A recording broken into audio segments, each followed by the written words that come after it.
सहनावतु सहनौ भुनक्तु सह वीर्यङ्करवावहै तेजस्विनावधीतमस्तु मा विद्विषावहै। ॐ शान्ति शान्ति शान्तिः। शङ्करं शङ्कराचार्यं केशवं बादरायणं सूत्रभाष्यकृतौ वन्दे भगवन्तौ पुनः पुनः। ईश्वरो गुरुरात्मेति मूर्तिभेदविभागिने व्योमवद्व्याप्तदेहाय दक्षिणामूर्तये नमः। ॐ पार्थाय प्रतिबोधितां भगवता नारायणेन स्वयं व्यासेन ग्रथितां पुराणमुनिना मध्ये महाभारतम् अद्वैतामृतवर्षिणीं भगवतीम् अष्टादशाध्यायिनीम् अम्ब त्वामनुसन्दधामि भगवद्गीते भवद्वेषिणीम् अम्ब त्वामनुसन्दधामि भगवद्गीते भवद्वेषिणीम्। श्लोक नंबर 16। श्री भगवानुवाच अविभक्तं च भूतेषु विभक्तमिव च स्थितं भूतभर्तृ च तज्ज्ञेयम् ग्रसिष्णुः प्रभविष्णु च ज्योतिषामपि तज्ज्योतिः तमसः परमुच्यते। ज्ञानं ज्ञेयं ज्ञानगम्यं हृदि सर्वस्य विष्ठितम् इति क्षेत्रं तथा ज्ञानं ज्ञेयं चोक्तं समासतः। मद्भक्त एतद्विज्ञाय मद्भावायोपपद्यते। प्रकृतिं पुरुषं चैव विद्यनादि उभावपि विकारांश्च गुणांश्चैव विद्धि प्रकृतिसम्भवान्। कार्यकरणकर्तृत्वे हेतुः प्रकृतिरुच्यते। पुरुषः सुखदुःखानां भोक्तृत्वे हेतुरुच्यते। ભગવાન શ્રી કૃષ્ણચંદ્ર 13મા અધ્યાયના આ શ્લોકોમાં બહુ જ સ્પષ્ટ રૂપે સમજાવી રહ્યા છે કે જીવના આ સંસાર ચક્ર જે આવાગમન કરે છે એનું મૂળ કારણ શું છે અને કારણને સમજવામાં આવે તો પછી એનો ઉપાય પણ યોગ્ય રીતે થઈ શકે. તો ભગવાને આગળ દર્શાવ્યું કે પ્રકૃતિ પુરુષમ ચૈવ વિદ્યનાદિ ઉભાવપી વિકારાંશ ગુણાંશ્ચૈવ વિદ્ધિ પ્રકૃતિ સંભવાન. ભગવાને પ્રકૃતિના સંદર્ભમાં વાત કરી. પ્રકૃતિ યાને માયા અને મૂળ પ્રકૃતિ, એમાંથી ઉત્પન્ન થયેલ પ્રકૃતિ વિકૃતિ અને એમાંથી ઉત્પન્ન થયેલ સર્વ વિકાર યાને વિકૃતિ, આ બધું જ પ્રકૃતિનો વિસ્તાર છે. અને બહુ સીધા સાદા શબ્દોમાં જોઈએ તો પ્રકૃતિમાંથી શું ઉત્પન્ન થયું તો કે સ્થૂલ પંચમહાભૂત અને આ શરીર. એવી જ રીતે સૂક્ષ્મ પંચ મહાભૂત અને સર્વ પ્રકારના સાધન કરણ યાની ઇન્દ્રિય, અંતઃકરણ આદિ. તો આ ચાર વસ્તુ સ્થૂલ પ્રપંચ અને સ્થૂલ પંચ મહાભૂત અને શરીર, સૂક્ષ્મ પંચ મહાભૂત અને સર્વ સાધન યાની ઇન્દ્રિયો, મન, પ્રાણ આદિ જે કંઈ પણ છે તો એ બધું જ એમાંથી ઉત્પન્ન થયેલું છે. આવી આજે પ્રકૃતિ કે જે સ્વરૂપથી જડ છે. વેદાંત શાસ્ત્રમાં માયાને, પ્રકૃતિને, પ્રધાનને સ્વરૂપથી જડ જ કહેવામાં આવે છે અને એ જડ પ્રકૃતિ હકીકતમાં પ્રકૃતિના પદાર્થો કે પ્રકૃતિ હોવા માત્રથી એ બંધનરૂપ બનતી નથી, પરંતુ પ્રકૃતિમાંથી જે આ ઉત્પન્ન થયેલ છે એની સાથે તાદાત્મ્ય કરી લેવાથી જીવ બંધનમાં આવે છે. તો આ જે વાત જે છે એને ભગવાન આગળના શ્લોકમાં બતાવે છે, જેમાં ભગવાને કહેલું હતું કાર્યકરણ કર્તૃત્વે હેતુ પ્રકૃતિ રુચ્યતે. કાર્ય કરણને ઉત્પન્ન કરવામાં પ્રકૃતિ હેતુ છે અને સુખ દુઃખાનાં ભોક્તૃત્વે પુરુષ હેતુ ઉચ્યતે. સુખ દુઃખના ભોક્તૃત્વમાં જે સુખ અને દુઃખ જે ભોગવે છે એમાં કોણ હેતુ છે? પુરુષ જે છે એ હેતુ છે. પ્રકૃતિમાં ઉત્પન્ન થાય છે સુખાકાર વૃત્તિ, અંતઃકરણમાં ઉત્પન્ન થાય સુખાકાર વૃત્તિ. એનું જ્ઞાન થાય જીવને કે આ સુખ, અને પછી જીવ શું કરે છે એની સાથે ભળી જાય અને પછી સમજે છે હું સુખી, ત્યાં સુધી એ પહોંચી જાય છે. તો આવી રીતે સુખ દુઃખનો ભોગતા, સુખ દુઃખ મોહનો ભોગતા કોણ બની જાય છે? તે પુરુષ બને છે. તો સુખ દુઃખાનાં ભોક્તૃત્વે પુરુષ હેતુ ઉચ્યતે. પુરુષને કારણ કહેવામાં આવે છે. હવે આ જ વસ્તુ કે જે હમણાં આપણે જોયું કે સુખાકાર વૃત્તિને પોતાનામાં લઈ અને શું માને છે? હું સુખી. આ જે વસ્તુ હું સુખી, હું દુઃખી એના કારણે આખો સંસાર ચાલે છે. તો એને ભગવાન આગળના 21મા શ્લોકમાં દર્શાવે છે. પુરુષ પ્રકૃતિસ્થો હિ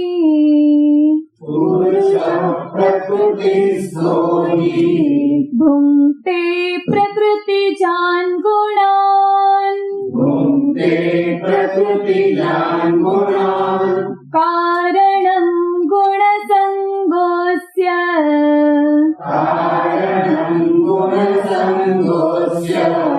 સદસદ્યો નિજન્મસુ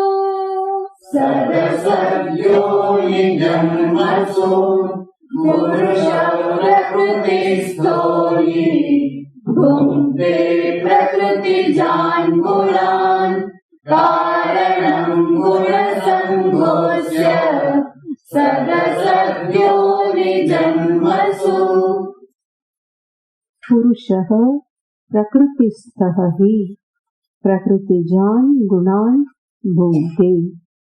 પ્રકૃતિજાન યાને પ્રકૃતિમાંથી ઉત્પન્ન થયેલ એવા ગુણોને પુરુષ ભુંક્તે, પુરુષને ભોગવે છે.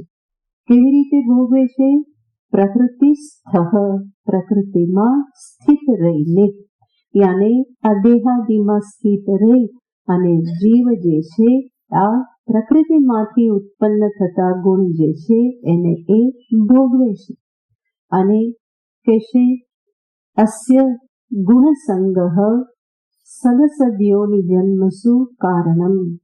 આ ગુણો સાથેનો જે સંગ જે છે જીવનો, પુરુષનો ગુણો સાથે જે સંગ જે છે એ જ એના સદ અસદ યોનિમાં જન્મ માટેનું કારણ છે. યાને જે એક પછી એક જન્મ જીવ ધારણ કરે છે અને આજે સંસાર ચાલે છે એનું જે સંસરણ એક શરીરમાંથી બીજા શરીરમાં, એમાંથી ત્રીજા શરીરમાં, આજે સતત સંસરણ ચાલે છે. લોકની દ્રષ્ટિએ કહીએ તો જે એનું આવાગમન ચાલે છે. મર્ત્યલોક પર આવવું, ફરી પાછું સ્વર્ગલોકમાં જવું કે નરકમાં જવું કે નીચે જવું, આજે આવવું અને જવું, આવવું અને જવું, આ આવાગમન કો અથવા તો જન્મથી જન્મ ક્યો, જન્મ મૃત્યુ કો, સંસાર ચક્ર કો, જે કહો તે આ બધાનો અર્થ શું થાય છે? એક સમાન અર્થ થાય છે. તો જીવ એક શરીરમાંથી બીજા શરીરમાં સંસરણ કરે છે, એક લોકમાંથી બીજા લોકમાં સંસરણ કરે છે, સરકે છે. એટલા માટે આને શું કહેવાય છે? સંસાર શબ્દથી કહેવામાં આવે છે કે જ્યાં જીવ સરકતો રહે છે. જીવનું આ પ્રમાણે આ સંસરણ જે છે એમાં કારણ શું? તો ભગવાન કહે છે અસ્ય ગુણ સંગહ, આ ગુણો સાથેનો સંગ જે છે એ જ એના જન્મ માટેનું કારણ છે. અને એ જે આ ગુણ સંગ જે છે એ કેનાથી પ્રાપ્ત કરે છે? તો કે પ્રકૃતિમાં રહીને. પુરુષ પ્રકૃતિસ્થ, પ્રકૃતિમાં સ્થિત રહીને. પ્રકૃતિમાં સ્થિત રહેવું યાને શરીર, ઇન્દ્રિય, મન, બુદ્ધિ આ બધું શું છે? પ્રકૃતિ છે, કાર્ય છે. કાર્યકરણ જે આગળ કર્યું પ્રકૃતિ જ આ બધું ઉત્પન્ન કરે છે, પ્રકૃતિનું જ સ્વરૂપ છે. એ જે પ્રકૃતિરૂપ દેહ, ઇન્દ્રિય, મન, બુદ્ધિ આદિ જે છે એમાં સ્થિત રહીને, એ પ્રકૃતિમાં સ્થિત રહીને, દેહાદિમાં સ્થિત રહીને પ્રકૃતિસ્થ. દેહાદિમાં સ્થિત રહીને એનો અર્થ શું? એનો અર્થ છે માત્ર એમાં રહેવું એટલું જ નહીં, પરંતુ એમાં રહી અને એની સાથે તાદાત્મ્ય કરી દેવું. તાદાત્મ્ય કરી દેવું એનો અર્થ છે એને પોતાના સ્વરૂપની અંતર્ભૂત કરી દેવું. આ મારું સ્વરૂપ છે એવું સમજવું. સ્વયં તો પુરુષ એનું સ્વરૂપ છે ચૈતન્ય સ્વરૂપ, પણ કેવલ ચેતન સ્વરૂપને હું માનતો નથી. પ્રકૃતિસ્થ થઈ જાય એનો અર્થ શું? તો કે એ શરીર, ઇન્દ્રિય, મન, બુદ્ધિ બધાને પોતાનું સ્વરૂપ માની લે છે અને એને જ કહેવાય પ્રકૃતિસ્થ. એમાં સ્થિત થઈ ગયો, એમાં એ આત્મભાવ કરે છે. તાદાત્મ્ય, તાદાત્મ્યનો અર્થ તત આત્મા, તદાત્મા, યાને એ જ આત્મા છે, એ જ સ્વરૂપ છે. એવી રીતે સમજવું એને શું કહેવાય? તદાત્મા. અને એનું જ ભાવવાચક છે તાદાત્મ્ય.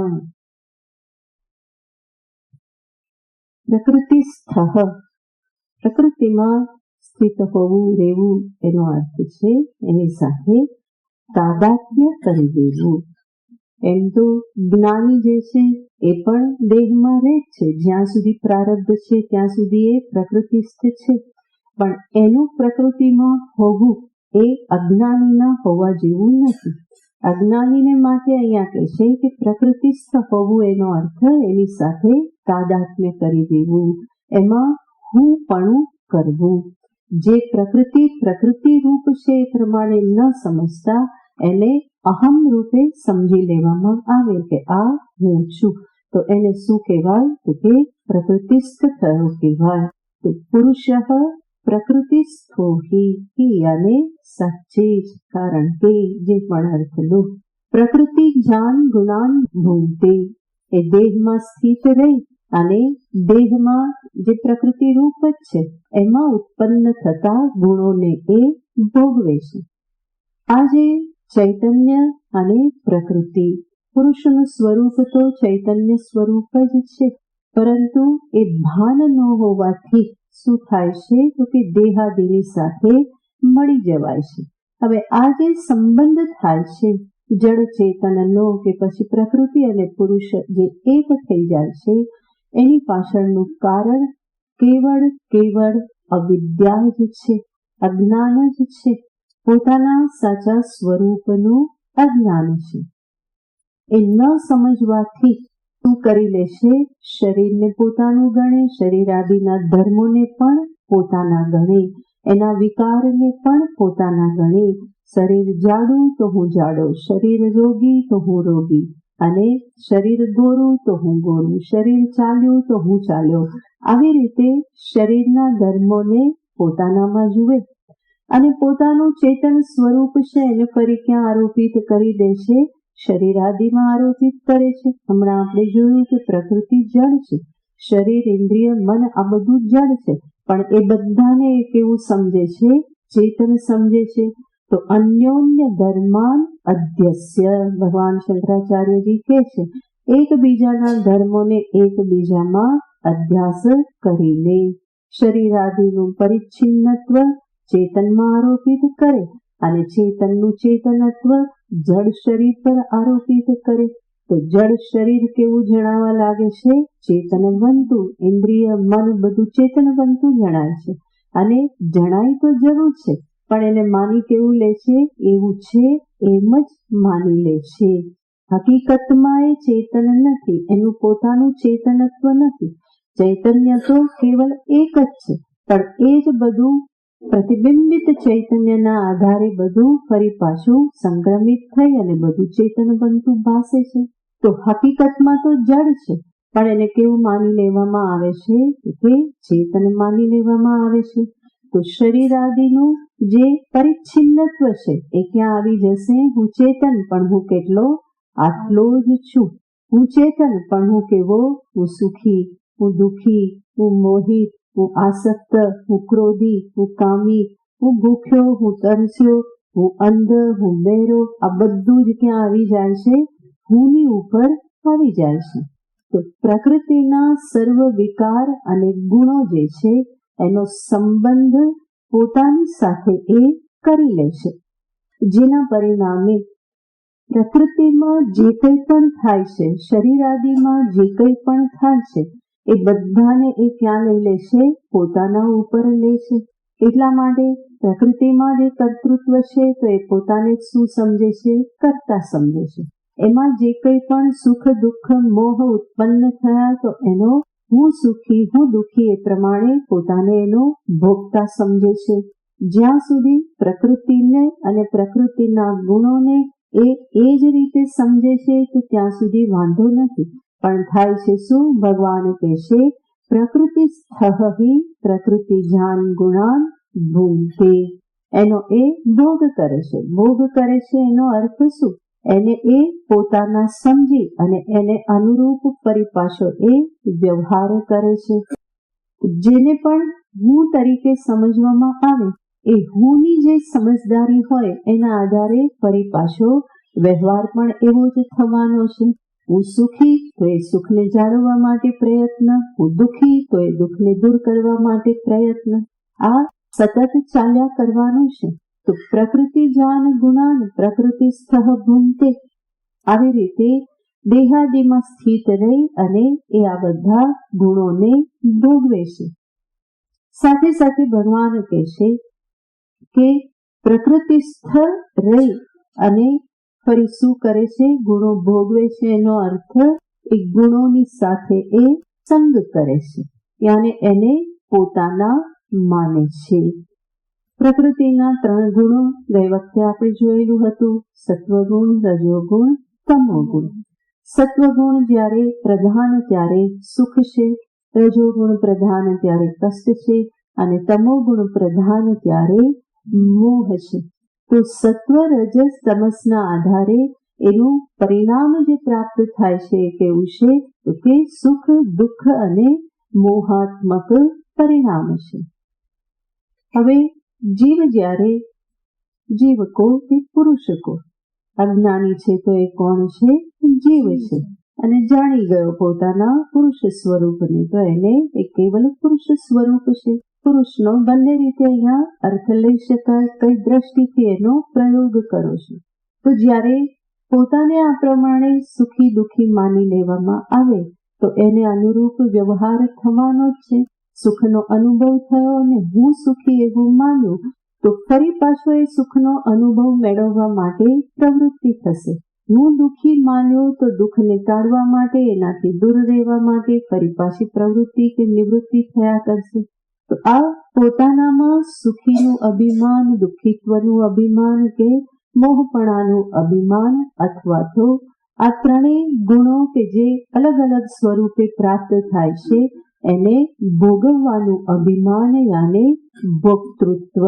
એ ભોક્તૃત્વ જ્યાં સુધી માનવામાં આવશે ત્યાં સુધી એ ભોક્તૃત્વ કર્તૃત્વથી છૂટવા દેશે નહીં. ભોગ કરવો છે તો ભોગ્યને પ્રાપ્ત કરવાને માટે કર્મ પણ કરવું પડશે. ભોગ અને કર્મ, કર્મ અને ભોગ, ભોગ અને કર્મ, કર્મ ભોગ, ભોગ કર્મ, આ નિરંતર સંસાર ચક્ર ચાલ્યા કરે છે.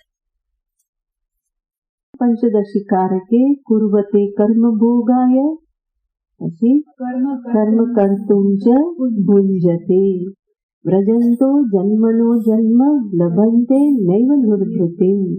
તો જીવ શું કરે છે કે કર્મ કરે છે શેના માટે? ભોગવવા માટે. ભોગવે છે શેના માટે? કર્મ કરવા માટે. કમાય છે શેના માટે? ખાવા માટે. ખાય છે શેના માટે?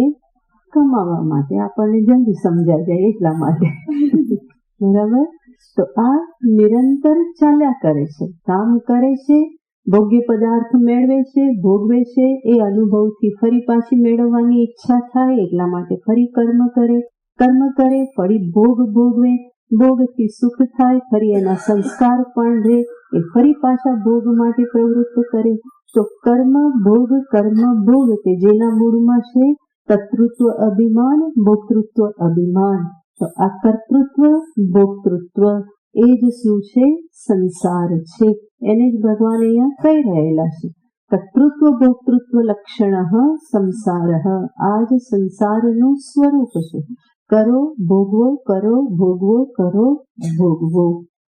તો આ પ્રમાણે કર્મ અને ભોગ એ નિરંતર આ સંસારમાં ચાલ્યા કરે છે.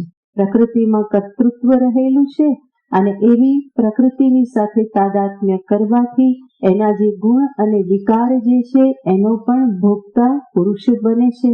તો કર્તૃત્વ ભોક્તૃત્વ આ શેના કારણે થાય છે? તો કે ગુણ સંગ. મુખ્ય શું છે? ગુણો સાથેનો સંગ છે. એટલે ભગવાન બહુ સ્પષ્ટ રૂપે દર્શાવે છે કે અસ્ય ગુણ સંગ. આજે ગુણ સાથેનો સંગ જે છે એ શું છે? સદસદયોની જન્મસુ કારણમ. એ જ જીવના સદ અસદ યોનિમાં જન્મ માટેનું કારણ છે. સદયોની, દેવયોની, અસદયોની યાને પશ્વાદી યોની, અને સદસદયોની સાથે લો તો ફરી વચ્ચેની કઈ યોની છે? માનવ યોની. સત પણ છે ને અસત પણ છે. કારણ કે માનવ દેહ જે છે એમાં જ્ઞાન અને કર્મનો અધિકાર છે. જ્ઞાન અને કર્મનો અધિકાર હોવાથી એ કેવી યોની બની રહેશે? સદ્યોની. જ્ઞાનનો અધિકાર, કર્મનો અધિકાર, આના કારણે તો સંસારથી મુક્ત થવું સંભવ બને છે. એટલા માટે એ કેવી છે? સદ્યોની છે. પણ આ જ જ્ઞાન અને કર્મના અધિકારનો જો યોગ્ય રીતે ઉપયોગ કરવામાં ન આવે તો એ ફરી પાછું 84 લાખનું ચક્કર ફરી પાછું એ ચાલુ કરી દેશે, બનાવી દેશે. એના માટે નિમિત્ત બની જાય છે. એટલા માટે માનવ દેહમાં જો ધ્યાન રાખી અને જીવન જીવવામાં આવે, માનવ દેહ જેવો શ્રેષ્ઠ એ કંઈ નથી. અને જો એ ધ્યાનમાં ન રાખવામાં આવે અને અસત્કર્મ, અધર્મ, અનીતિ આ બધાનો આશ્રય લેવામાં આવે તો અંતે ક્યાં પહોંચાડે છે? તો કે સંસારની અનંત યાતનાઓ પણ એ પ્રાપ્ત કરાવે છે. તો માનવ દેહ મોક્ષ માટેનું દ્વાર પણ છે અને નરક માટેનું પણ દ્વાર છે. કઈ બાજુ જવું એ માનવે નક્કી કરવાનું છે. એટલા માટે જ એને બુદ્ધિ આપેલી છે, વિવેક કરવાની શક્તિ આપેલી છે અને એનો એને ઉપયોગ યોગ્ય રીતે કરવાનો છે કે જેથી કરીને એ પોતાના જીવનને સફળ કરી શકે, આગળ જતા પોતાનું કલ્યાણનો માર્ગ જે છે એને એ ખોલી શકે. તો અહીંયા ભગવાન કહે છે કે ગુણ સાથેનો સંગ જે છે એ સદ અસદ યોની માટે કારણ છે. જે ગુણ સંગ જે છે, જેવા ગુણો સાથે સંગ કર્યો એનાથી કયો જન્મ મળશે એ નક્કી થાય છે. અને એ જન્મમાં ક્યાં કેવા પ્રકારે કર્મને સુખ દુઃખને ભોગવવાના છે એ નક્કી શેના આધારે થાય છે? કર્મના આધારે. જેવા કર્મ કર્યા છે એને અનુરૂપ ફળ ભોગવવાના છે. તો કર્મથી સુખ દુઃખ નિશ્ચિત થાય છે અને ગુણ સંગ જે છે એના આધારે શું નિશ્ચિત થાય છે? આગળનો જન્મ નક્કી થાય છે. છેલ્લી ઘડીએ જે ગુણમાં પ્રધાનતા રહી એના આધારે શું થાય છે? જન્મ પ્રાપ્ત થઈ જાય છે. જ્યાં મન ભરાયેલું રહ્યું, આસક્ત રહ્યું, જેની પ્રધાનતા રહી એના આધારે આગળનો જન્મ મળે છે. અને ફરી પાછું એ દેહમાં કેવી રીતના સુખ દુઃખ ભોગવશે, કયા સુખ દુઃખ ભોગવશે એ બધો નિશ્ચય શેના આધારે થાય છે? કર્મના આધારે. કેવા કર્મ કરેલા છે. જેમ કે શ્વાન યોની મળે પણ એ કૂતરું ફરી પાછું બંગલામાં પણ રહે ને એસીમાં પણ રહે ને ગાડીમાં પણ ફરે ને ફ્લાઇટમાં પણ ફરે, તો એક બાજુ તો એ યોની પેલી યોની પ્રાપ્ત કરી, પણ ફરી પાછા કર્મ કોઈ છે કે ફલિત એ યોનીમાં એ પ્રમાણે થયા અને એનો ફળ એ ભોગવે છે. અને બીજું છે તો જે શરીરમાં રખડે છે અને માંડ એને ખાવાનું મળે છે, બધાની લાતો ખાય છે, તો એ પણ શું છે? એના કર્મ છે. તો સર્વ પ્રકારે આ જ વ્યવસ્થા છે. આ જ રીતે સમસ્ત સંસાર ચાલે છે. ભગવાને એવી વ્યવસ્થા કરી દીધેલી છે કર્મ અને કર્મ ફળની કે ઈશ્વરે કંઈ કરવું પડતું નથી. આ વ્યવસ્થા બધી આપોઆપ ચાલ્યા જ કરે છે, ચાલ્યા જ કરે છે. કર્મફળના સિદ્ધાંત ઘડી દીધેલા છે અને એમાં ક્યારેય કોઈ ફેર પડતો નથી સિવાય કે ઈશ્વર પોતે ઈચ્છે તો એ આ બંધારણને નિયમ બદલી શકે. બાકી બધાને માટે કેવા રહે છે? સ્વયં ઈશ્વર પણ એનું પાલન કરે છે જ્યારે એ માનવ દેહ લઈને આવે છે. તો અહીંયા ભગવાને મુખ્યત્વે દર્શાવ્યું કે અસ્ય ગુણસંગઃ સદસદ્યોનિ જન્મસુ કારણમ. જ્યારે ભગવાને આ પ્રમાણે દર્શાવ્યું કે ગુણસંગ કારણ છે, આવું બતાવવાનું તાત્પર્ય આ જ છે કે જ્યારે કારણને જો બરાબર સમજી લેવામાં આવે તો એની નિવૃત્તિ માટેનો ઉપાય કરી શકાય. ભગવાન એ જ દર્શાવે છે કે વૈરાગ્યનો આધાર લઈ, વિવેકનો આધાર લઈ અને પ્રકૃતિ પુરુષ વિવેક કરો, ગુણ સંગને છોડો, એના સાક્ષી બની રહો, એનાથી અલગ શુદ્ધ એવું પોતાનું અસંગ નિત્ય વ્યાપક ચૈતન્ય સ્વરૂપ જે છે એને સમજી લો અને જે પ્રકૃતિના ક્ષેત્રમાં જે કંઈ પણ થઈ રહેલું છે એના દ્રષ્ટા સાક્ષી બની રહો, તો આ સંસાર ચક્ર જે છે એ નિવૃત્ત થાય.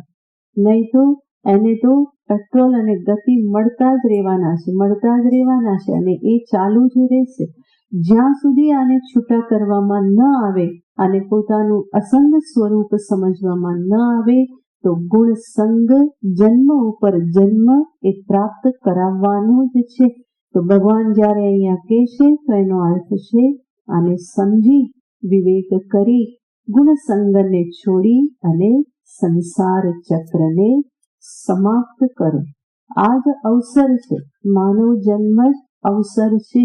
બાકી તો સંસાર ખેંચે જ છે, પ્રકૃતિ માયા બધાને ખેંચે જ છે, પોતાના તરફ આકૃષ્ટ કરે છે. અને માયા એટલે આપણે ક્યાંય બીજે બહાર જોવાની નથી. મેં કહ્યું છે અનેક વખત કે ક્ષેત્ર આપણું કેવડું છે? બહુ નાનું જ છે. આ શરીરની સાથે સંકળાયેલા બીજા 4-5 લોકો ને બીજા એની સાથે બધા સંકળાયેલા ફરી પાછા બીજા 25-50 લોકો, આ જ જીવનું જગત હોય છે. એનાથી વધારે કંઈ એમાં હોતું નથી. જ્યારે કહેવામાં આવે કે પ્રકૃતિથી સંગ છોડો એટલે કોઈ આપણે નદી નાળા વૃક્ષ આ બધાથી સંગ છોડવાનો નથી, એની સાથે એવો કોઈ સંગ નથી. પણ જે પદાર્થની સાથે સંગ છે, ઘર છે અને ગૃહમાં સંગ છે, ધનમાં સંગ છે કે પરિવારમાં સંગ છે, શરીરમાં સંગ છે, સૌથી વધારે એમાં છે એટલા માટે જ આ બધામાં છે. તો એના ત્યાં વિવેક કરી અને એ જે જોડાણ જે છે એને ઢીલું કરી અને સમજવાનું છે કે હકીકતમાં હું આ નથી. અને એવું સમજવાથી કઈ નુકસાન નથી, બલ્કિ લાભ જ લાભ છે. ઘણા સમજે નહીં તો એને થાય કે અરે આવું સમજી લઈશું તો પછી કામ કેમ ના થશે, બધા આપણું સંસાર, ઘર પરિવાર બધું ચાલશે કેમ નહીં, એ બહુ ચિંતા હોય તો ચિંતન જ નથી થવાનું. આવું ચિંતન જ નથી થવાનું. હા, જે કર્તવ્ય છે એ કર્તવ્ય જરૂર નિભાવવાનું છે, એની ના નથી, પરંતુ કામના ઉપર તો લગામ રાખવી જ રહે. આપણે પહેલા પણ જોયેલું હતું, કર્તવ્ય સમાપ્ત થાય છે, કામ ક્યારેય સમાપ્ત થતા નથી, કારણ કે એની પાછળ શું હોય છે? કામના હોય છે. કર્તવ્ય શાસ્ત્રોક્ત છે, ઈશ્વરે આપેલા છે, અને એટલા માટે કર્તવ્ય ઈશ્વર કહે છે કે આટલું કર્યું તો પછી તમારે એ કરવાની જરૂર નથી. હવે આત્મકલ્યાણને અર્થે પ્રવૃત્ત થાવ. આત્મશ્રેયસી કાર્ય પ્રયત્નો મહાન. આત્મકલ્યાણને અર્થે મહાન પ્રયત્ન કરવાનો છે. આત્માર્થમ પૃથ્વીમ ત્યજેત. આત્માને અર્થે, આત્મજ્ઞાનને અર્થે બધું જ ત્યાગવાનું કીધેલું છે. તો સમજવાનું એ છે કે કર્તૃત્વ, જે કર્તવ્ય જે છે એને જરૂર નિભાવવાના છે, પણ કર્તવ્ય શું છે અને મેં ઊભા કરેલા આસક્તિપૂર્વકના કામ કેવા છે એને સમજવું રહ્યું. નહીં તો કામ તો ક્યારેય સમાપ્ત થવાના નથી, હંમેશા લાગવાનું છે કે આ પણ કરવું જોઈએ, આ પણ કરવું જોઈએ, આટલું પણ કરવું જોઈએ, આ પણ કર્તવ્ય છે, આ પણ કરવું જોઈએ. આવું હંમેશા થતું રહેવાનું છે. જેવી રીતે જળ ભરતને થયું કે આ હરણના બચ્ચાનું તો મારે પાલન કરવું જ જોઈએ, ઈશ્વરે જ મોકલેલું છે એટલા માટે એનું પાલન કરવું જોઈએ, અને એમાં લાગી ગયા. તો હકીકતમાં એવું કર્તવ્ય હતું નહીં, એ કોઈ પણ કરી શકત, પણ છતાં પણ એને શું માની લીધું? મોહ આસક્તિના કારણે છેલ્લે પછી એ જ મનમાં રહ્યું. તો ફરી શું થયું? ગુણસંગના કારણે ફરી હરણનો જન્મ લેવો પડ્યો. તો આ બધું જ આપણને આ જ સમજાવવા માટે છે. આ બધી કથાઓ પણ આ જ સમજાવવા માટે છે કે સંસારનું કારણ આ મોહ આસક્તિ છે. એમાંથી મન મુક્ત થયું તો જ સંસાર શિથિલ થશે, અને તો જ વાસ્તવિક પરમાર્થ તત્વ, મારું પોતાનું જે સ્વરૂપ જે છે એને હું સમજી શકું, અને તો જ અંતે જીવન મુક્તિનો આનંદ, વિદેહ મુક્તિને પણ હું પ્રાપ્ત કરી શકું. તો અંતે આ જ સમજવાનું છે. પ્રકૃતિસ્થ હોવું અને એમાં જ આસક્તિ હોવી, એ બંનેમાં ઘણો ભેદ પડી જાય છે. આપણે પહેલા જ જોયું કે જ્ઞાનીનું પણ શરીર છે, અને જ્યાં સુધી પ્રારબ્ધ છે ત્યાં સુધી એ દેહમાં છે, પણ દેહ હોવો અને દેહમાં સ્થિત હોવું એટલું જ માત્ર બંધન નથી. એનાથી આગળ બંધન શું છે? ગુણસંગ. એમાં જે પણ ગુણ વિકાર જે પણ છે એ બધાને અહમ તરીકે માનવા, હું અને મારા માનવા, એ જ શું છે? ગુણસંગ. અને એ જ સંસાર માટેનું કારણ છે. શરીરમાં અહમભાવ, શરીરથી સંબંધિત જે છે એમાં મમ ભાવ, અને હંમેશા એને વધારવાની અને એના રક્ષણની હંમેશા ચિંતા. આજ શું કરાવે છે? નવા નવા કર્મ કરાવે છે. અને કર્મ કરો જ્યારે કર્તૃત્વ અભિમાનથી, તો ફળથી તો બચી શકાવાનું નથી.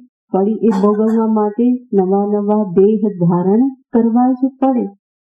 તો સંસાર ચક્ર ગુણસંગથી ચાલે છે, અને એટલા માટે ભગવાને જે કહ્યું તો એને સામે રાખી અને એને શિથિલ કરવા માટે પ્રયત્ન કરવાનો છે.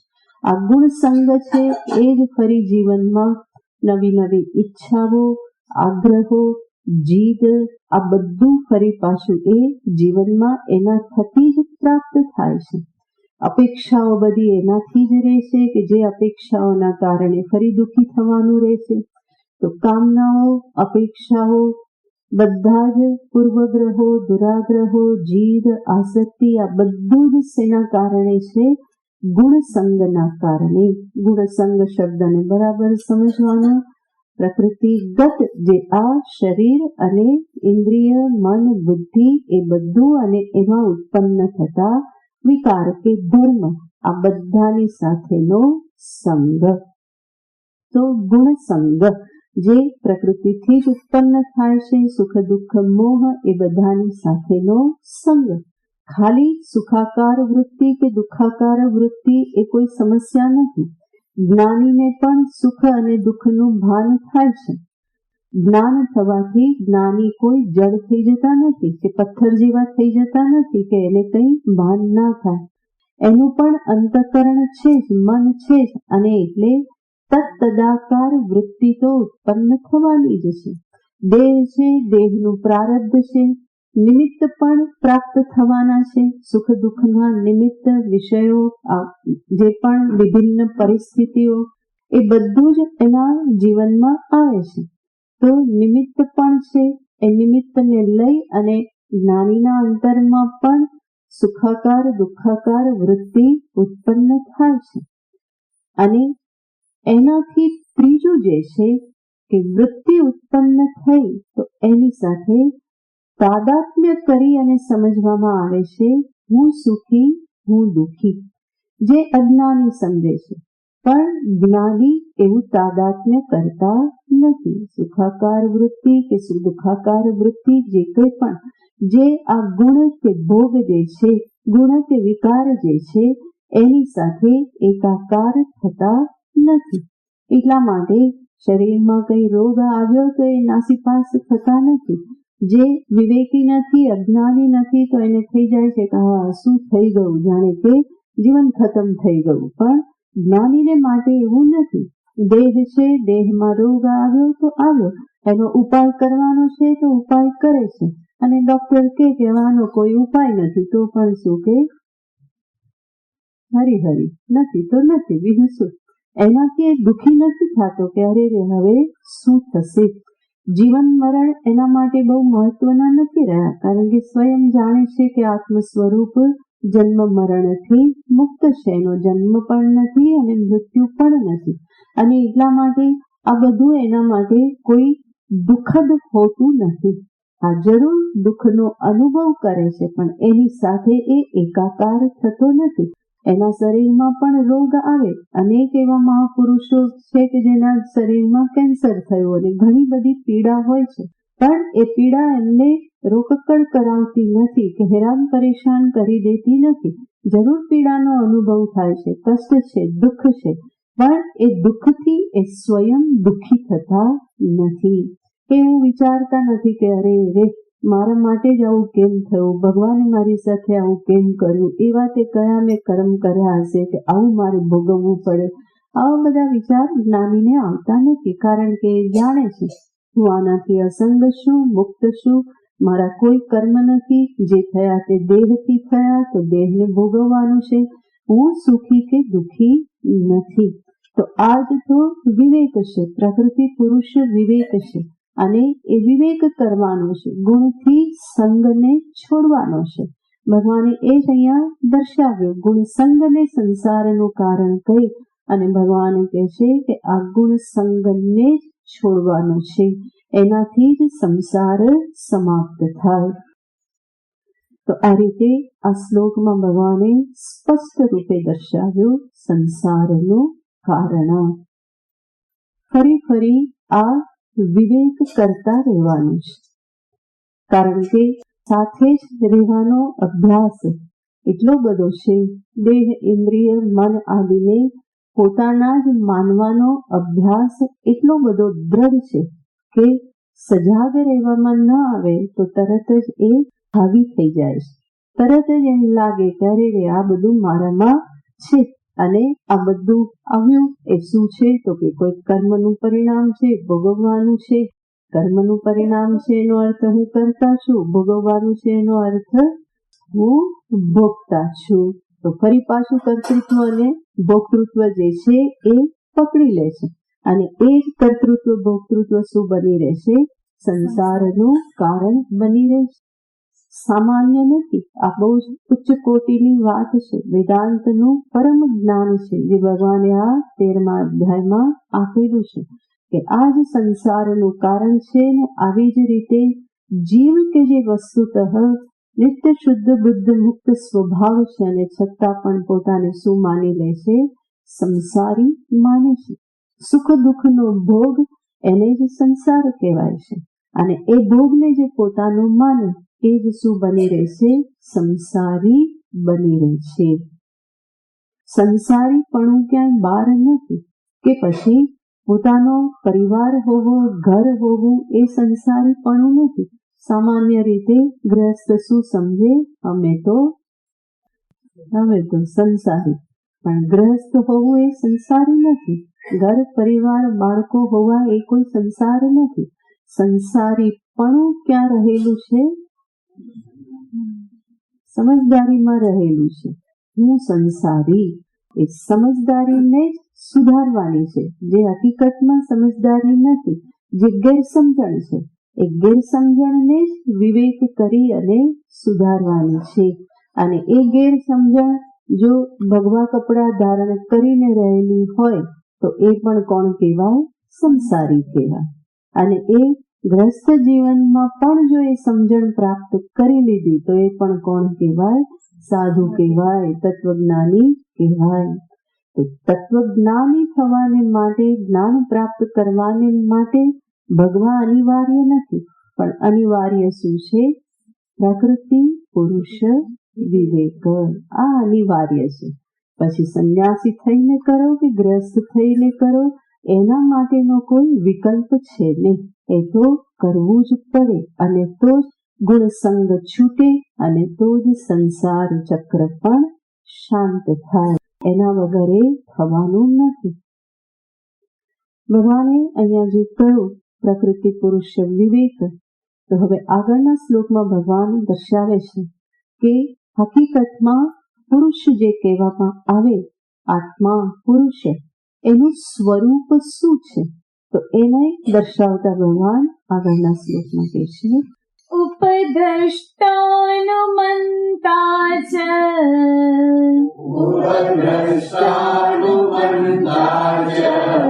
ભર્તા ભોક્તા મહેશ્વરઃ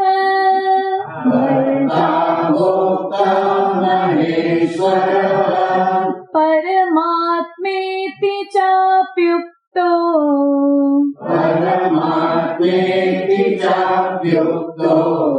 દેહેસ્મિન પુરુષઃ પરઃ.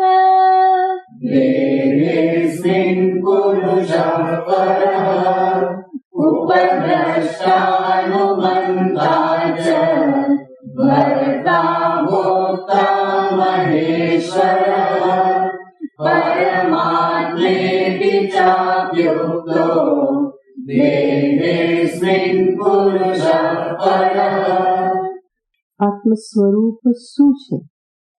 જેને ભગવાન કહેશે ઉપદ્રષ્ટા, અનુમંતા, ભર્તા, મહેશ્વર, પરમાત્મા. આ પ્રમાણે આ પુરુષને કહેવામાં આવે છે. જે પુરુષની વાત આગળ કરી કે જે ગુણસંગના કારણે સદસદ્યોનીમાં જન્મ પ્રાપ્ત કરે છે, એ પુરુષનું હકીકતમાં સ્વરૂપ શું છે? વિવેક કરી અને કયા સ્વરૂપને સમજવાનું છે? તો સર્વપ્રથમ ભગવાન શબ્દ વાપરે છે ઉપદ્રષ્ટા. છેલ્લા પાદમાં ભગવાને કહ્યું દેહેસ્મિન પરઃ પુરુષઃ. જે પુરુષની વાત કરે છે અને ફરી પાછો કોઈ અન્ય લોકમાં કે અન્ય આસમાનમાં શોધવાનું નથી. ભગવાન શું કહે છે? અસ્મિન દેહે, આ દેહમાં પરઃ પુરુષઃ. એ પુરુષ ક્યાં છે? આ દેહમાં જ પ્રકૃતિસ્થ. આગળ પણ ભગવાને કહેલું છે અસ્મિન દેહે, આ દેહમાં જ છે એ પુરુષ. અને એનું સ્વરૂપ શું છે? કે છે ઉપદ્રષ્ટા. ઉપદ્રષ્ટા એનો અર્થ છે ઉપદ્રષ્ટા યાને સાક્ષી. કેવલ એ દ્રષ્ટા છે, પોતે કંઈ કરતો નથી. ઉપદ્રષ્ટા નજીકમાં રહી અને જે જોયા કરે છે. યજ્ઞ જ્યારે થતો હોય તો એમાં પણ એક ઉપદ્રષ્ટા હોય, જે શું કરે તો કે ઋત્વિક અને યજમાન બધી જે ક્રિયા કરતા હોય એને માત્ર એ જોયા કરે. સારું કરે તો શાબાશી ના આપે અને ખોટું કરે તો અટકાવે નહીં. એ માત્ર દ્રષ્ટા જ બની રહે તો એ છે ઉપદ્રષ્ટા. આત્મ સ્વરૂપ પણ કેવું છે? ઉપદ્રષ્ટા. જે કંઈ પણ દેહમાં થાય છે, ઇન્દ્રિય મનમાં થાય છે કે એ જે કંઈ પણ કરે છે એને ચૈતન્ય શું કરે છે? કેવલ એના સાક્ષી બની રહે છે. એને કંઈ રોકતું નથી કે એને શાબાશી આપતું નથી કે એને ફટકાર પણ આપતું નથી. ચૈતન્ય સ્વરૂપ કેવું છે કે અસંગ સાક્ષી સ્વરૂપ છે, જે માત્ર જાણે છે પણ કંઈ એમાં ઇન્વોલ્વ થતું નથી. કેવલ એનું દ્રષ્ટા જ છે. શુદ્ધ ચૈતન્ય માત્ર શું છે? દ્રષ્ટા માત્ર છે, જેને શાસ્ત્રીય ભાષામાં સાક્ષી શબ્દથી કહેવામાં આવે. એ માત્ર સાક્ષી બની રહે છે. જેમ કંઈ પણ ઘટના ઘટિત થતી હોય, તમે 15મા માળે રહો છો અને નીચે કઈ ઘટના ઘટિત થાય છે તો તમે શું છો? એના દ્રષ્ટા છો, સાક્ષી બની રહો છો. હા, તમારો કોઈ સંબંધી હોય તો દોડીને નીચે આવો, પણ એ ન હોય તો ત્યાં તમે કેવા છો? કેવલ સાક્ષી છો. ઉપદ્રષ્ટા. ચૈતન્ય આત્માને ગરમી થતી પણ શરીરને થાય છે, એટલા માટે આમ કરવું પડે ને. શરીરને થાય છે અને એ ભાન કોને થયું? ચૈતન્ય આત્માને થયું કે શું થાય છે? ગરમી થાય છે. પણ એને બારી ખોલી, પડદો ખોલ્યો કે બારી ખોલી? કોણે ખોલી? પ્રકૃતિએ ખોલી. બરાબર. આ બધું જ પ્રકૃતિનું જ હતું. શરીરનો હાથ પણ ઊંચો થયો ને જોયું ને બધું કોણે કર્યું? પ્રકૃતિમાં થયું. અને ચૈતન્ય સ્વરૂપ કેવું હતું? સાક્ષી. એને શું કહેવાય? ઉપદ્રષ્ટા. બરાબર. તો એ શું છે? ઉપદ્રષ્ટા છે. કેવળ જાણે છે પણ કંઈ કરતું નથી. ઉપદ્રષ્ટાનો બીજો પણ એક અર્થ કરવામાં આવે છે, સમીપથી દ્રષ્ટા. ઉપદ્રષ્ટા યાને એકદમ સમીપથી, સામીપ્યેન દ્રષ્ટા ઉપદ્રષ્ટા. એનો અર્થ શું? તો કે જે અત્યંત સમીપ રહીને કેવો છે? દ્રષ્ટા છે. એનો અર્થ કે જે પ્રત્યગાત્મા જેને કહેવામાં આવે. દ્રષ્ટા જેમ કે આ ક્લિપ છે તો આ ક્લિપને કોણ જુએ છે? ચક્ષુ જુએ છે. બરાબર. આંખથી જોઈ તો આંખ કોણ છે? દ્રષ્ટા છે. પણ કેવળ આંખ ના જુએ, આંખની પાછળ શું છે? મન છે. તો મન પણ શું બન્યું? દ્રષ્ટા બન્યું. ચક્ષુ દ્રષ્ટા, એનાથી અંતરતમ દ્રષ્ટા કોણ છે? મન, અંતઃકરણ. અને એ આ ક્લિપ આકારની વૃત્તિને પણ ઉજાડનાર એનાથી પણ અંતરતમ દ્રષ્ટા છે. જેમ દ્રષ્ટાંત આપવામાં આવે છે કે ચોખા ગરમ છે કારણ કે પાણી ગરમ છે. પાણી ગરમ છે કારણ કે તપેલી ગરમ છે. તપેલી ગરમ છે કારણ કે અગ્નિ ગરમ છે. અગ્નિ ગરમ છે કારણ કે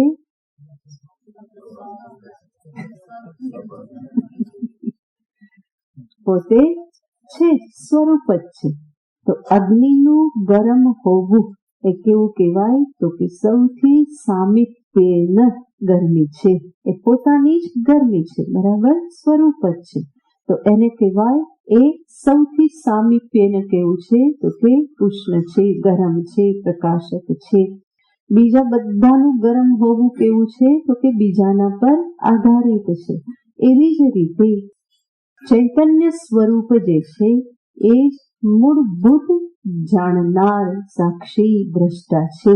આ બીજા બધા જે જાણે છે, ચક્ષુ, મન, વૃત્તિ, આ જે કંઈ પણ છે એ બધા જ કેવા છે?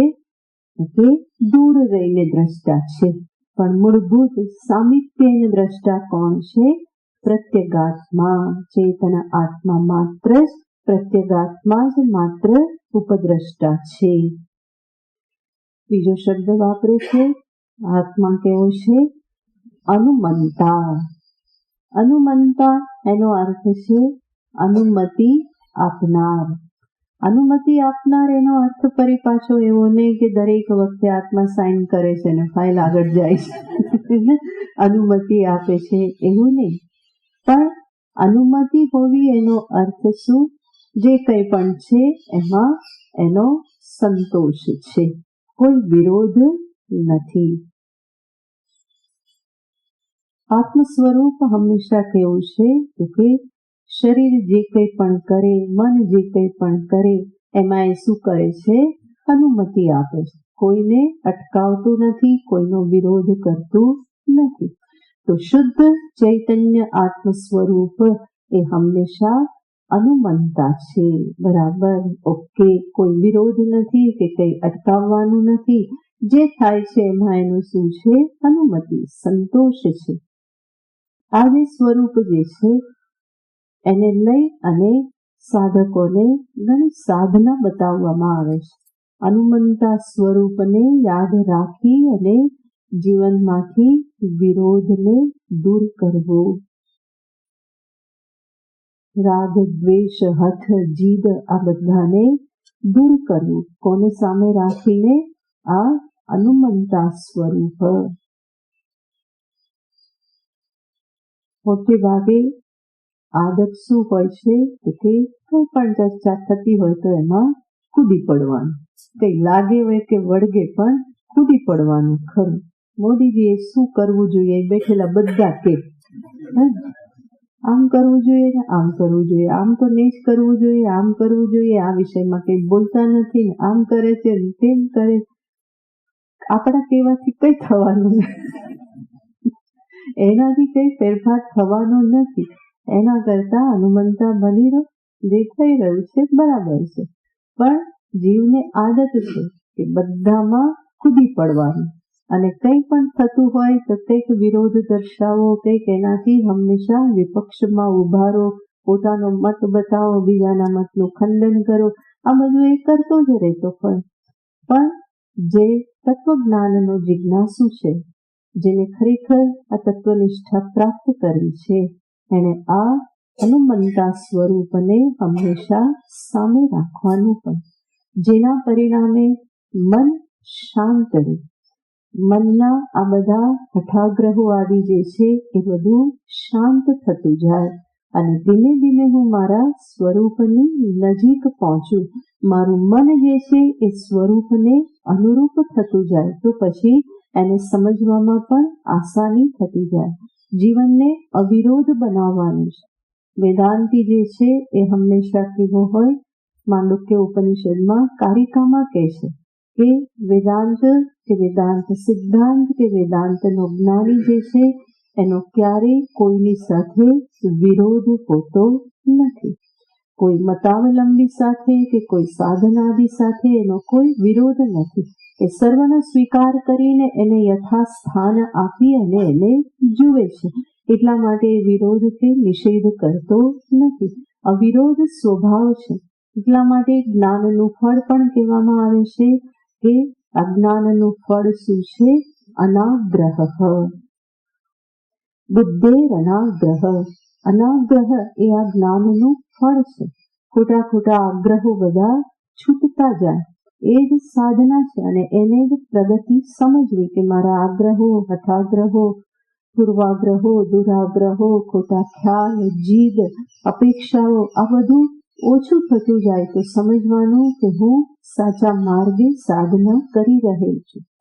એ બધું એવું ને એવું રહે બલકે વધતું જાય તો સમજવાનું કે સાધના માર્ગ યોગ્ય નથી, માત્ર હું ભ્રાંતિમાં છું. પણ એ બધું ઓછું થાય, શિથિલ થતું જાય, જીવનમાં સરળતા આવતી જાય, ઓપનનેસ આવતી જાય, કોઈ દુરાગ્રહ ન રહે તો એને સમજવું કે સાધના યોગ્ય માર્ગે થઈ રહી છે, હું આગળ વધી રહેલો છું. આના વગર તત્વનિષ્ઠા સંભવ નથી. તો ભગવાને જે અહીંયા કહ્યું અનુમંતા, તો એ સ્વરૂપને સામે રાખીને સાધકે હંમેશા આગળ વધવાનું હોય. ઉપદ્રષ્ટા અનુમંતા આગળ કે છે ભરતા. ભરતા અને ભરણ પોષણ કરનાર. આમ તો વારંવાર કહે છે કે ચૈતન્ય કંઈ કરતું નથી. ફરી ભગવાન શું કહે છે? ભરતા, ભરણ કરનાર, પોષણ કરનાર. એટલા માટે એને ભરણ પોષણ કરનાર કહેવામાં આવે છે, કારણ કે ચૈતન્ય જ સર્વને સત્તા સ્ફૂર્તિ પ્રદાન કરનાર છે. જો ચેતન ન હોય તો કંઈ પણ થઈ શકે. પ્રકૃતિની પ્રવૃત્તિ નહીં થાય, પુરુષની પણ પ્રવૃત્તિ નહીં થાય. ચૈતન્ય વગર કંઈ જ થતું નથી. તો ચેતન જ સર્વ પ્રકારના કર્મ આદિની પાછળ એ નિમિત્ત છે, એના વગર ન થાય. તો હકીકતમાં ભરણ પોષણ કરનાર કોણ છે? ચેતન જ છે. એટલા માટે એને કહ્યું ભરતા. બલકે શુદ્ધ ચેતનને પણ કંઈ કરવાનું રહેતું નથી. પ્રતિબિંબિત ચૈતન્યથી બધા કામ થઈ જાય છે. એનાથી જે શું બની રહે છે? ભરતા બની રહે છે. એનાથી વિશેષ કંઈ કરવાનું રહેતું નથી. આગળ કહે છે ભોગતા. આ બધા શબ્દો ગુરુ વગર કેવી રીતે સમજાય? આગળ ભગવાન કહે છે કે ભોગતા નથી, અને અહીંયા શું કહે છે? એ કોણ છે? ભોગતા છે. કેવી રીતે આત્મ સ્વરૂપને ભોગતા કહેવામાં આવે? જેમ દ્રષ્ટાંતથી સમજીએ તો સૂર્યપ્રકાશ અંધકારનો ભોગતા છે. સૂર્યપ્રકાશ શું કરે છે? અંધકારને ખાઈ જાય છે. તો એ અંધકારનો ભોગતા કોણ કહેવાય? સૂર્યપ્રકાશ છે. હકીકતમાં ભોગતા છે નથી, પણ કેવો છે? સંભાર કરતા છે, એની નિવૃત્તિ કરનાર છે. પરમાત્મા પણ સર્વને પોતાનામાં જ લય કરી દે છે, અને અંતે શું બની રહે છે? એકમેવા દ્વિતીયમ. ભોગતા થઈને કેવા બની રહે છે? તો કે એકાકાર બની રહે છે. જેમ દ્રષ્ટાંતથી જોઈએ કે 12 રોટલી પડી છે અને મેં ખાધી, તો રોટલીનો લય ક્યાં થયો? મારામાં. તો રોટલીનો ભોગતા હું ખરો ને? પણ રોટલી જે મારામાં ગઈ એ હકીકતમાં કેવી થઈ જાય છે? પછી અલગ રહે છે? ડોક્ટર સર્જરી કરીને રોટલી કાઢી શકે? ન કાઢી શકે. એ કેવી થઈ જાય છે? એકાકાર થઈ જાય છે. અને એ રોટલીને પણ પછી હું શું કહું છું? હું જ કહું છું. આપણે હું શબ્દનો પ્રયોગ જ કરીએ છીએ ને. રોટલી બહાર હતી ત્યાં સુધી આ રૂપે છે, આ રોટલી, અને અંદર ગઈ તો કેવી થઈ જાય છે? હું થઈ જાય છે. આપણે એને અલગ તો રાખતા નથી. જ્યારે હું શબ્દનો થાળી ભરીને ખાઈ લીધું ને પછી હું શબ્દનો પ્રયોગ કરીએ તો આપણે એવું કહીએ કે આ દાળ ભાત શાક રોટલી સિવાયનો હું. એવું નથી કહેતા. એ બધું જ શું થઈ જાય છે? હું થઈ જાય છે. એનો લય થઈ જાય છે. કેવી રીતે થયો? તો તે ભોગતા બનીને. એવી જ રીતે પરમાત્મા પણ જ્યારે સંહાર કરે તો શું બની રહેશે? ભોગતા બની રહેશે, અને પોતાનામાં લય કરી દેશે. એકાકાર બધું બની રહેશે. અંતે તદેકો વશિષ્ટ શિવ કેવલોહમ. એકમાત્ર પરમાત્મા તત્વ જ અવશિષ્ટ રહેશે. તો આવી રીતે પરમાત્મા કોણ છે? ભોગતા. આગળ કહેશે મહેશ્વર. આજ કોણ છે? મહેશ્વર છે. મહેશ્વર એનો અર્થ મહાન ઈશ્વર. ઈશ્વરનો અર્થ થાય શાસન કરતા, અને મહેશ્વર યાને સર્વથી મહાન શાસન કરતા, જેની ઉપર બીજો કોઈ ઈશ્વર કે શાસન કરતા નથી. મહેશ્વર એટલે શું કહેવાય? દેવોના દેવ કોણ? મહાદેવ. તો જેના ઉપર કોઈ દેવ નહીં એ કેવા દેવ? મહાદેવ. જેના પર કોઈ ઈશ્વર નહીં એને શું કહેવાય? મહાન ઈશ્વર, મહેશ્વર. એનો અર્થ શું? જેના પર બીજા કોઈનું શાસન ચાલતું નથી એને કહેવાય મહેશ્વર. ઈશ્વર્યાને શાસન કરનાર, ઈશનશીલ એને કહેવાય ઈશ્વર. ચૈતન્ય પરમાત્મા સ્વરૂપ કેવું છે? મહેશ્વર. જેના ઉપર બીજા કોઈનું શાસન નથી, જે કોઈના પણ વશમાં નથી. પરમાત્મા સ્વરૂપ ચૈતન્ય સ્વરૂપ કેવું છે? મહેશ્વર છે, જેના ઉપર બીજા કોઈનું શાસન નથી, જે પરાધીન નથી, જે કોઈના વશમાં નથી, જેને પોતાના હોવા માટે બીજા કોઈની પરાધીનતા સ્વીકાર કરવી પડતી નથી. તો એ જ તો મહેશ્વર કહેવાય, મહાન ઈશ્વર કહેવાય, જેના પર બીજા કોઈનું શાસન નથી. શરીરાદિ આ બધા જ કેવા છે? પરાધીન છે. શરીરને ટકવા માટે ભોજનની જરૂર પડે, અને પાણીની, હવાની, આ બધાની જરૂર પડે.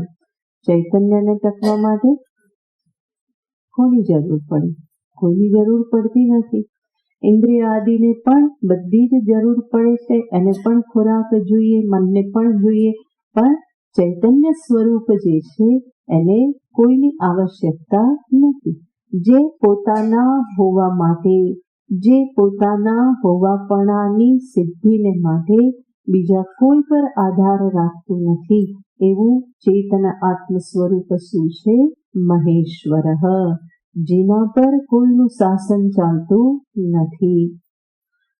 તો ઉપદ્રષ્ટા, અનુમંતા, ભર્તા, ભોક્તા, મહેશ્વર. આગળ કે છે પરમાત્મા ઇતિ ચ અપિ ઉક્તઃ. આને કયા શબ્દથી કહેવાય છે? ભગવાન હળવેથી કહી દે છે, આને જ પરમાત્મા પણ કહેવાય છે. એનો અર્થ આજે દેહેસ્મિન પરઃ પુરુષ. ભગવાને કહ્યું આ જ દેહમાં આ પુરુષ છે. પરઃ પુરુષ, જે પરઃ સર્વથી શ્રેષ્ઠ છે. ચૈતન્ય સ્વરૂપ જ સર્વથી શ્રેષ્ઠ છે. જે સ્વાધીન હોય, સ્વતંત્ર હોય, એ જ શ્રેષ્ઠ કહેવાય. તો આ જ સર્વથી શ્રેષ્ઠ છે. એ પુરુષ કે જે અસ્મિન દેહે, આ જ દેહમાં છે. અને ભગવાન કહે છે એને શું કહી દેવાય છે? એને જ પરમાત્મા ઇતિ ચ અપિ ઉક્તઃ. એને જ પરમાત્મા એ પ્રમાણે પણ કહેવામાં આવે છે. પરમ આત્મા એનો અર્થ કોઈ ફરી પાછો પરમ વિશેષણ લાગવાથી કોઈ સ્વરૂપ બદલી જતું નથી. ચૈતન્ય સ્વરૂપ, નહીં તો કે આત્મા અને પરમાત્મા આ બંને તો એટલા જુદા જોવામાં આવે. હું આત્મા અને ફરી પરમાત્મા ક્યાંક બીજે. અને શું થવાનું છે? બંને ભેગા થવાનું છે. અને એ તો ક્યારે થાય ખબર નહીં. ભગવાન કહે છે કે ભેગાના ભેગા જ છે. આ જ દેહમાં જે પુરુષ જે છે એને જ શું કહેવામાં આવે છે? પરમાત્મા એ પ્રમાણે કહેવામાં આવે છે. તો એ જ આત્મ સ્વરૂપ કોણ છે? પરમાત્મા છે. એ જ સર્વવ્યાપક ચૈતન્ય છે. જે સાક્ષી ચૈતન્ય છે એને જ સર્વવ્યાપક બ્રહ્મ પરમાત્મા શબ્દથી કહેવામાં આવે છે. તો કોઈ ભેદ રહેલો નથી. જે ઘટાકાશ છે એ જ મહાકાશ છે. એટલા માટે એને કહેવામાં આવે કે આ જ ગતમાં શું છે? મહાકાશ. જે આકાશ છે એને શું કહી દેવામાં આવે છે? એને જ મહાકાશ પણ કહેવામાં આવે. એવી જ રીતે ભગવાન અહીંયા કહે છે જે આત્મ સ્વરૂપ, અનુમંતા, દ્રષ્ટા, સાક્ષી જે છે એને જ શું કહેવામાં આવે છે? પરમાત્મા એ પ્રમાણે કહેવામાં આવે છે. અને ભગવાન સ્પષ્ટ કરી દે છે અસ્મિન દેહે, આ જ દેહમાં એ પરમાત્માને જાણવા માટે, પામવા માટે બહાર ક્યાંય દોડવાની આવશ્યકતા નથી. અને આ જ માનવ દેહમાં જાણવાનો છે. અહીંયા જ એને સમજવાનો છે. બહાર ક્યાંય મળવાના નથી. પરમાત્મા ક્યાંય બહાર મળવાના નથી. ચૈતન્ય સ્વરૂપ પરમાત્મા ક્યારેય પણ એને બહાર ઓળખી શકાય નહીં, એનો અનુભવ કરી શકાય નહીં. ચેતનનો અનુભવ હું હંમેશા અહમ રૂપે જ કરી શકું, ઇદમ રૂપે ક્યારેય પણ થાય નહીં. અને એ જ ચૈતન્ય સાક્ષી તત્વ એ જ કોણ છે? પરમાત્મા. અસ્મિન દેહે પરઃ પુરુષ, જેનો પ્રકૃતિની સાથે ક્યારેય કોઈ સંગ નથી, અસંસ્પૃષ્ટ છે. નિત્યનું જે અસંગ તત્વ જે છે એ જ સાક્ષી ચૈતન્ય પરમાત્મા સ્વરૂપ છે. આવી રીતે જાણવાનું છે. દેહમાં જ હોવા છતાં પણ દેહથી તદ્દન વિલક્ષણ છે. મન બુદ્ધિની પાછળ એ જ તત્વ કાર્ય કરતું હોવા છતાં પણ એનાથી જ સમસ્ત જડ પ્રકૃતિ કાર્ય ચેતન બનતું હોવા છતાં પણ સ્વયં કેવું છે, એનાથી નિર્લિપ્ત છે, અસંગ છે. દેહના કણે કણમાં વ્યાપ્ત હોવા છતાં પણ કોઈ પણ કણ એમાં સંસ્પૃષ્ટ નથી. એ સંપૂર્ણ અસંગ અસંસ્પૃષ્ટ છે. જેવી રીતે આકાશ તત્વ છે, આકાશમાં બધું જ હોવા છતાં પણ આકાશનો કોઈની સાથે સંગ નથી. એવી જ રીતે એ જ ચેતન તત્વ દેહના કણે કણમાં વ્યાપ્ત હોવા છતાં અંદર બહાર સર્વત્ર એ જ હોવા છતાં પણ કોઈની પણ સાથે એનો ક્યારેય સંગ નથી. એ હંમેશા નિર્ગુણ, નિરાકાર, નિર્લિપ્ત, નિત્ય શુદ્ધ બુદ્ધ મુક્ત સ્વભાવ જ છે. તો આ રીતે ભગવાને કહ્યું કે આ પ્રકૃતિ અને પુરુષનો વિવેક કરો. અને આવી રીતે જે વિવેક કરે તો એને શું મળે? એ તત્વજ્ઞાનનું ફળ ભગવાન આગળના શ્લોકમાં દર્શાવે છે, જેને આપણે પછી જોઈશું. ઓમ પૂર્ણમદ પૂર્ણમિદં પૂર્ણાત પૂર્ણમુદચ્યતે પૂર્ણસ્ય પૂર્ણમાદાય પૂર્ણમેવાવશિષ્યતે. ઓમ શાંતિ શાંતિ શાંતિ. હરિ ઓમ શ્રી ગુરુભ્યો નમઃ. હરિ ઓમ.